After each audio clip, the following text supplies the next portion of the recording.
Good morning, friends. My name is Avinash Khorpade, and today we are going to learn a very interesting poem. Have you earned your tomorrow? क्या आपने कल को earn किया है, जीता है? तो कोई भी कल को कोई जीता नहीं है, मतलब अर्न नहीं करता है, सभी प्रेजेंट में जीते हैं। लेकिन हमारे मराठी में एक बहुत इंटरेस्टिंग कहावत है, यहाँ बोलते हैं कि मरावे परी कीर्ति रूपे उरावे। आप मर जाएंगे लेकिन आपकी कीर्ति जो है, आपकी ग्लोरी जो है वो जिंदा रहेगी। तो उसी सेंस में ये पूरी पोएम है। आप प्रेजेंट में ऐसा काम कीजिए कि इन फ्यूचर भी आपको लोग याद रखें। तो यही है, have you earn your tomorrow. तो this poem is compose by Edgar Guest. This is the first stanza actually. I am going to explain you the meaning of each words, you know. So and the letters, the words are written in a red color, is actually poetic devices. ये poetic devices है, और इस colour में जो लिखे हुए हैं वो उसके हार्ड मीनिंग है। तो पहली लाइन देख लेते हैं और समझने की कोशिश करते हैं। Is anybody happier because you pass his way? क्या कोई हैप्पी है आप उसको मिले हो तो? ये बोल रहे पहली लाइन, बहुत ईजी है। और एक क्वेश्चन है, इंट्रोगेशन है। इंट्रोगेशन फिगर ऑफ स्पीच क्या है हम लास्ट में देखने वाले हैं। Does anyone remember that you spoke to him today? क्या किसी ने आपको रिमेंबर किया है? दिन भर आप बहुत सारे लोगों को मिले हो, रात को सोते समय किसी ने आपने रिमेंबर किया है आपको कि आपने उसको बोला है आज, that you spoke to him today, जिसके साथ आप बोले उसने आपको रिमेंबर किया है। आप दिन भर पूरे दिन आप बहुत सारे लोगों के साथ रहते हो, लेकिन बहुत कम लोग आपको दिल से याद करते हैं। तो यही है उसमें, ये भी इंट्रोगेशन है। This day is almost over and it's a toiling time is through. आज का दिन ऑलमोस्ट खत्म हो चुका है और आप दिन भर टॉयलिंग टाइम, टॉयलिंग का मतलब work extremely hard, work extremely hard, आपने बहुत मेहनत की है और आपका दिन खत्म हो चुका है। Is there anyone to utter now a kindly words of you? तो किसी ने भी दिन भर में आपके बारे में कोई अच्छा वर्ड्स बोला है, आपको क्रेडिट दिया है किसी चीज़ का, आपको किसी ने मोटिवेट किया है, आपको इंस्पायर किया है, आपके बारे में कुछ अच्छी चीज़ें बोली है? तो ये लास्ट वाला बोल रहे, ये भी इंट्रोगेशन है क्योंकि क्वेश्चन है, ठीक है। तो यही है, ये तो बिल्कुल सिंपल वाला है। ये पहला स्टांजा बहुत ज़्यादा इजी है। Coming to next stanza. Did you give a cheerful greeting to friends who came along? आप किसी भी फ्रेंड को मिले हो थ्रू आउट डे, तो आपने उसको चेयरफुल ग्रीटिंग दी है क्या? Means actually what when we meet someone we have a formal conversation, हाँ कैसे, हाउ आर यू वगैरह ये सब चीज़ें आप बोलते हैं कि आप किसी से बात किए इस तरह से आज अच्छी तरह से, ये बोल रहे हैं। और चर्लिश मतलब रूड, और सॉर्ट ऑफ हाउडी, हाउडी का मतलब इनफॉर्मल फ्रेंडली ग्रीटिंग्स। क्या फिर आप रूड बोले हो या फिर हाउडी मतलब इनफॉर्मल ग्रीटिंग की होगी, हाय हेलो बाय टाटा वाला जो है वो, and then vanish in the throng, और फिर आप चले गए, वैनिश हो गए। ऐसे किया आपने किसी के साथ आज, ऐसे वो बोल रहे हैं। Then were you selfish pure and simple as you rush along the way? आप बहुत सेल्फिशली उसको मिले हो और आप फिर रश अलॉन्ग द वे, आप चले गए, आप भीड़ में कहीं रास्ते में चले गए फिर, और मतलब आपने उनको टाइम नहीं दिया है। आप जैसे ही informally hi hello bye tata वाला रिलेशनशिप आपका है, इस तरह से वो बोल रहे हैं। तो ये लाइन वही बोल रही है। देन और is someone mighty grateful for a deed you did today? या फिर और someone mighty grateful for a deed you did today? Deed का मतलब कुछ काम आपने ऐसे किया है जिसके कारण आपको कोई, आपके लिए कोई ग्रेटफुल है, ऐसा हुआ है आज, तो ऐसे बोल रहे। टुडे मतलब आज, ऐसे कुछ किया ही नहीं है आपने, शायद किया है तो क्या किसी ने आपको माइटी ग्रेटफुल किया है, ये बोल रहे। किसी ने आपको थैंक्स बोला है, ये बोल रहे हो। This is stanza number 2। Coming to stanza number 3, can you say tonight in parting with the day that sleeping fast? क्या आज आप रात को कुछ ऐसे बोल सकते हो? Can you say tonight in parting with the day that you know sleeping fast? Sleeping का मतलब ऐसे sleeping होता है ना, इतना फास्ट चला गया है वो डे, तो आप आज रात को जब सोचेंगे that you help a single brother of the many that you passed, तो आज दिन भर में आपने जिन लोगों के साथ भी आप मिले हो, यू हैव कम अक्रॉस्ड, ओके, क्या उस लोगों में से सिंगल ब्रदर की किसी एक की भी आपने हेल्प की है आज? हेल्प किए है क्या आज आपने? तो ये चीज़ें यहाँ है, इट्स ए इंट्रोगेशन, ओके। तो यही ये 2 लाइन बोल रहे हैं। हम तीसरी लाइन की तरफ जा रहे हैं। Is a single heart rejoicing over what you did और सेड। ये बहुत इंटरेस्टिंग लाइन है। इस पोएम का सबसे इंटरेस्टिंग लाइन मुझे कोई लगा तो वो ये लगा, is a single heart rejoicing over what you did और सेड। सिंगल रिजॉइसिंग हार्ट, ऐसा हार्ट जो खुशी में है। ऐसा कोई भी हार्ट आपके कारण खुश हुआ है क्या? आपने कुछ किया है या बोला है उसके कारण वो खुश हुआ है क्या? Is a single heart rejoicing over what you did और सेड। तो सिंगल हार्ट जो है रिजॉइसिंग, सिंगल हार्ट का मतलब it's a single person, but यहाँ हार्ट वर्ड यूज किया गया, पर्सन वर्ड यूज नहीं किया गया है। ये ऐसा कोई भी दिल है जो आपने आज खुश किया है आपके काम से या बोलने से, ऐसा उसका मतलब है। अभी समझ में आ चुका हूँ आपको। उसके बाद does a man whose hopes were fading now with a courage look ahead. Does a man whose hopes were fading, या फिर कोई ऐसा मैन था जिसके होप्स जो है वो अभी फेड हो चुके, चले गए हैं, लेकिन आपने उसको हेल्प ही नहीं किया, वो मतलब उसका करेज ही आपने ये डेवलप नहीं किया है। ये does a man whose hopes were fading now with a courage look ahead. शायद आगे जाके कुछ करेजियस चीज़ें वो कर सकता था, लेकिन उसकी होप्स चली गई है, तो उसके लिए भी आपने कुछ हेल्प नहीं किया है। नेक्स्ट स्टांजा नंबर 4 जो लास्ट वाला है, did you waste the way or lose it what it well or sorely. मतलब did you waste the day, आपने पूरा दिन वेस्ट कर दिया है क्या? और लूज इट, आपने उसको लूज किया है क्या उस डे को? Was it well or सोअरली। सोअरली का मतलब अपसेट और एंग्री, या फिर आपका दिन अच्छा था या फिर एंग्री था, बुरा था, ऐसे वो बोल रहे हैं ये 2 लाइन में। यू स्पेंड, जो आपने दिन आज दिन भर स्पेंड किया है, जो डे आपने स्पेंड किया है, क्या वो वेस्ट था, क्या वो लूज था, या फिर अच्छा था या फिर वो बुरा था, लास्ट में ऐसे वो बोल रहे हैं। ये ऊपर के 2 lines. Then did you leave a trail, did you leave a trail, trail का मतलब सीरीज ऑफ अ काइंडनेस। क्या आपने दिन भर में कुछ ऐसी चीज़ें कंटिन्यूस अच्छी की है, तो इसलिए ट्रेल मतलब सीरीज ऑफ काइंडनेस, अच्छी की है क्या आपने दिन में? और क्या फिर आपने स्केयर का मतलब शॉक ऑफ डिसकंटेंट, या फिर आपने बुरा किया है आज दिन भर में, आज आप सेटिस्फाइड नहीं हो, या फिर आपने काइंडनेस अच्छी चीज़ें की है। तो यही सभी चीज़ें क्वेश्चन फॉर्म में पूछे गए हैं। As you close your eyes in slumber, do you think that God would say? Slumber का मतलब होता है sleep, जब नींद में। As you close your eyes in slumber, जब आप नींद में हो गया, आपके आंखें जब पूरी तरह से बंद होगी, do you think that God would say? आपको लगता है कि गॉड कुछ कहेगा फिर उस वक्त, जिस तरह से आपने दिन बिताया? क्या गॉड कहेगा Have you earned one more tomorrow by the work you did today? क्या आपने एक और टुमारो को अर्न किया है? The kind of work you did today. आज अच्छा करेंगे तो कल आप अर्न कर पाएंगे। इट्स लाइक कि in order to secure your future in terms of everything you need to work in present. तो आपने आज अच्छा किया तो एक और टुमारो आप अर्न करेंगे, मतलब आपका फ्यूचर धीरे धीरे ब्राइट होगा, अच्छा होगा, ग्लोरियस होगा। वो यही बोल रहे हैं लास्ट के लाइन में। ठीक है, तो ये पोएम की चारों स्टांजा का मैंने एक्सप्लेनेशन आपको दे दिया है। आप इसको स्लो सभी चीज़ों को नोट डाउन कर सकते हैं, स्क्रीनशॉट भी ले सकते हैं, इसका मीनिंग भी लिखा हुआ है, हर चीज़ का मीनिंग लिखा हुआ है। जैसे सोअरली का मतलब अपसेट या एंग्री होता है, ट्रेल का मतलब सीरीज, स्केयर का मतलब शॉक, तो ये ऐसी, और ये फिगर ऑफ स्पीचेस यहाँ दी गई है।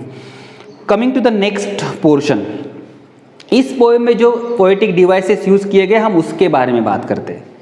तो ये देख लेते हैं। ठीक है, इंट्रोगेशन बहुत बड़े पैमाने पे इस पूरी पोएम में यूज़ किया गया है। Indeed the entire poem is interrogation, her bar question है, हर लाइन में क्वेश्चन है, और वो क्वेश्चन रहा तो उसको इंट्रोगेशन बोलते हैं। लेकिन वो क्वेश्चन किस तरह से चाहिए? वो क्वेश्चन इस तरह से चाहिए, asking of the question not for the getting an answer. ये अगर इंट्रोगेशन आप लिखते हो तो उसका आंसर, इसका एक्सप्लेनेशन आप इस तरह से आपको लिखना है एग्जाम में भी। Asking of the questions for the getting, asking of the questions not for the getting an answer but to put a point more effectively. Point को इफेक्टिवली पुट करने के लिए हम क्वेश्चन पूछते हैं। हम जैसे क्लासरूम में हमेशा होते हैं, समझा क्या आपको? तो ये समझा क्या आपको जो है ना, ये जो पूछते हैं इट्स आल्सो अ क्वेश्चन, तो वो इंट्रोगेशन क्वेश्चन है। ऐसा बोलने के बाद लोग आंसर नहीं देते उसका, तो आप अपनी स्पीच को इफेक्टिव वे से प्रेजेंट करने के लिए to put a point more effectively आप इस तरह के क्वेश्चन पूछते हो। तो वही क्वेश्चन ये है, asking of the question not for the getting an answer but to put a point more effectively. जैसे एग्जाम्पल हम इसी पोएम में से देख लेते, कोई भी एग्जाम्पल लिख दो। ये पहला एग्जाम्पल देख लीजिए, is anybody happier because you pass his way. आज किसी से मिले हो तो क्या आप हैप्पी हो उसके कारण? तो ये क्वेश्चन है, this is very general question, this question is not for answer but to simply put your point more effectively, उसके लिए आप ये क्वेश्चन पूछते हो। तो ये है इंट्रोगेशन। तो पूरी पोएम में आपको इंट्रोगेशन सभी तरह दिख रहा है। तो ये इंट्रोगेशन है। नेक्स्ट फिगर ऑफ स्पीच हम देखने वाले हैं अलिटरेशन। अलिटरेशन ये सबसे इजीएस्ट फिगर ऑफ स्पीच है। इसका मतलब होता है कि कोई भी एक लेटर, फॉर एग्जाम्पल यहाँ मैंने टी लेटर रिपीट किया गया क्योंकि हमारे पोएम में टी लेटर रिपीट है। T letter is repeated for poetic effect. इतना सिंपल सा एक्सप्लेनेशन है, इट्स अलिटरेशन। वो अलिटरेशन रहा तो टी लेटर। एग्जाम्पल देखते हैं, T letter is repeated for poetic effect. चलो हम देख लेते हैं एग्जाम्पल इसका। यहाँ अलिटरेशन है, हाँ यहाँ अलिटरेशन है। This day is almost over and its toiling time is strong through. Okay, तो टॉयलिंग के लिए मैंने टी यूज किया है। T is a consonant, time T is a consonant and through T is a consonant. So T letter is repeated, T consonant is repeated for poetic effect. यहाँ 3 बार हुआ है इसलिए वो अलिटरेशन है। कोई भी कंसोनेंट साउंड जब रिपीट होता है तो वो अलिटरेशन होता है। तो आप चीजें समझ चुके होंगे, मैं आगे जा रहा हूं। Alliteration is over. Coming to the next figure of speech, inversion. Inversion का लिटरल मीनिंग होता है अदला बदल, एक्सचेंज। तो कभी कभी वर्ड्स को जो है ना वो यहाँ वहाँ डाल देते हैं पोएट, वो उसको सीधा नहीं रखते। उसके पीछे बहुत सारे रीजन हो सकते हैं। उनको राइमिंग स्कीम को मैच करना है लास्ट में, या फिर और कोई पोएटिक इफेक्ट देना है तो वो करते हैं। इन्वर्शन का मतलब अदला बदली, वर्ड्स को प्रॉपर सीक्वेंस में न रखते हुए उसको एक्सचेंज किया जाता है यहाँ से वहाँ। तो यहाँ देख लीजिए, the present order of the word is not correct grammatically. तो वो जो ऑर्डर दिया रहेगा वो ग्रामेटिकली करेक्ट नहीं रहेगा, आपको करेक्ट ऑर्डर लिखना है। And the correct order of word, यहाँ डैश डैश डैश दिया गया, मतलब वो लिखेंगे आप। The correct order of word जो करेक्ट रहेगा वो आपको लिखना पड़ेगा। हम सीधा पोएम का एग्जाम्पल देख लेते हैं, आपको जल्दी समझ में आ जाएगा। इन्वर्शन। अब मैं जब इस सेंटेंस को पढ़ता हूं तो मुझे ये ग्रामेटिकली रॉन्ग लगता है। Were you selfish pure and simple as you rush along the way. अब ये जो वेयर यू सेल्फिश प्योर ये जो दिख रहा है, तो ये मुझे ग्रामेटिकली रॉन्ग कंस्ट्रक्शन दिख रही है। ये कंस्ट्रक्शन कैसी चाहिए थी? यू पहले चाहिए था as a subject, you were उसके बाद प्योर सेल्फिश। तो ये भी वर्ड्स यहाँ वहाँ पुट किए गए हैं, तो ये this is not a proper order. वो प्रॉपर ऑर्डर में उस तरह से चाहिए था, इसलिए ये इन्वर्शन है। आपको पढ़ने के बाद समझ में ही आता है कि ये प्योर कहाँ चाहिए था, सेल्फिश कहाँ चाहिए था। ये रॉन्ग ऑर्डर में है, इसलिए it's a inversion actually. Next figure of speech की बात करते हैं हम, antithesis. This is one of my favourite. तो एंटीथेसिस में क्या होता है, बहुत बार टू अपोजिट वर्ड्स को एक वर्ड में, एक सेंटेंस में डाला जाता है। टू अपोजिट वर्ड्स को, 2 अपोजिट वर्ड्स होते हैं उसको एक ही सेंटेंस में डाला जाता है। Antithesis, two opposite words are put together. ये स्पेलिंग गलत है यहाँ। Two opposite words are put in a sentence to create poetic effect. Out की जगह पुट चाहिए, put in a sentence to create poetic impact. 2 opposite word को वहाँ put किया जाता है और उससे एक पोएटिक इम्पैक्ट क्रिएट हो जाता है। एग्जाम्पल देख लेते हैं, आपको जल्दी समझ में आ जाएगा। मुझे लगता है यहाँ एंटीथेसिस के 2-3 एग्जाम्पल्स है। ओके, एंटीथेसिस ये एक एग्जाम्पल है। Does a man whose hopes were fading now with courage look ahead. ये इंट्रोगेशन भी है और एंटीथेसिस भी है, लेकिन मैं एंटीथेसिस के बारे में बताऊंगा। यहाँ नाउ वर्ड यूज किया गया और अहेड वर्ड यूज किया। Now and ahead. नाउ का मतलब अब, अहेड मतलब आगे। तो ये 2 अपोजिट वर्ड्स है और यहाँ फेडिंग और करेज भी अपोजिट वर्ड के ही तौर पे लिया गया है। लेकिन मुझे स्पेशली नाउ और अहेड ये 2 अपोजिट वर्ड्स यहाँ एक ही सेंटेंस में लिए गए, इसलिए एंटीथेसिस है। एंटीथेसिस का मतलब अपोजिट। यहाँ पे भी एंटीथेसिस है। See did you leave a trail series of kindness or scares of discontent.